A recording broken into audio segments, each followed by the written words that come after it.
जय जगन्नाथ सांग मैंने आज वीडियो रे आमे जानिबा 1500 स्क्वायर फुट छात रे वॉल बीम सहित केते रोड लागिवो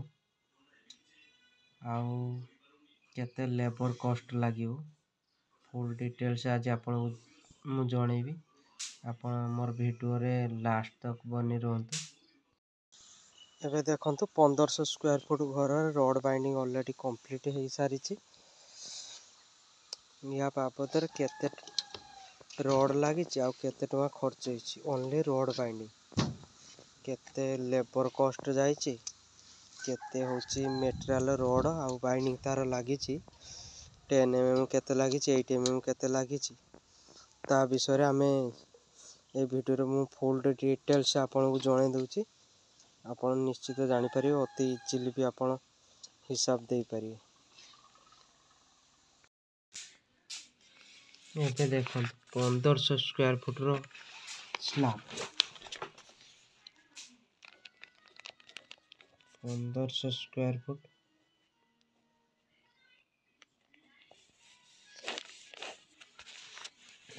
जदि आपण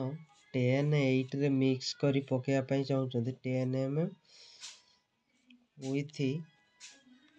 8 mm तेबे आपण को पर 100 स्क्वायर फुट रे पर 100 स्क्वायर फुट रे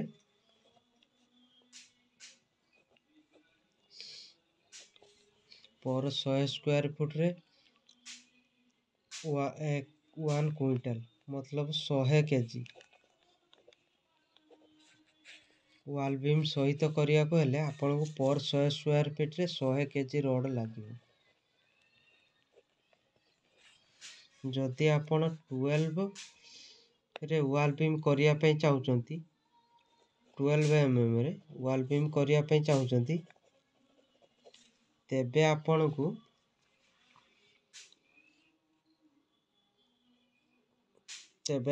को 100 स्क्वायर फुट रे 110 KG 110 KG road लागिवो।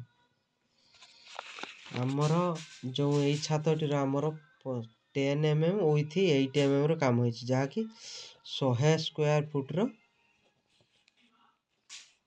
100 KG road लागिछि माने 1 क्विंटल 100 स्क्वायर फुट रो 1 क्विंटल रोड लागिछि। तेणु करी हमर 1500 स्क्वायर फुट रो घर गुणन 100 केजी 15 क्विंटल रोड लागिवो वॉल बीम सहित 15 क्विंटल रोड लागिवो अति इजी हिसाब। छात जदि खाली हिसाब करिवे आपण को जदि 8 विथ 10 रे करिवे खाली छात स्लैब पई आपण को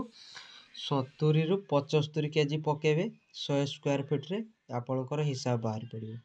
जदि आपण वॉल बीम सहित हिसाब करिवे 80 विथ 10 रे तेबे आपण को करिया पई पड़िबो 100 स्क्वायर फुट को 100 केजी बुझी गलेन। तेबे हमर 15 क्विंटल रोड लागिवो 1500 स्क्वायर फुट को आ लेबर कॉस्ट केते लागिवो आम पटे तो labour cost per quintal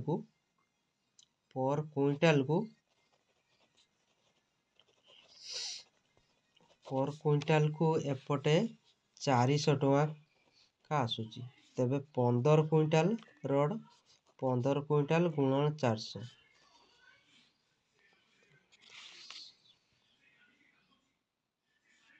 15 quintal गुणन 400 इक्वल टू 15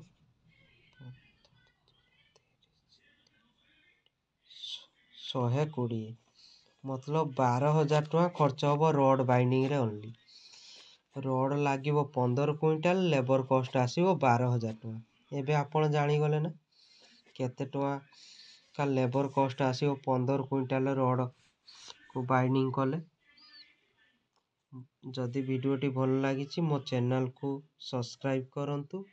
आग वीडियो रे मु जणेबी 1500 ସ୍କୋୟାର ଫୁଟରେ କେତେ ମେଟେରିଆଲ ଲାଗିବ, ବାଲି chips with cement rod with labour cost shuttering charge ସବୁ ଫୁଲ୍ ଡିଟେଲ୍ସ ଜଣେଇବି।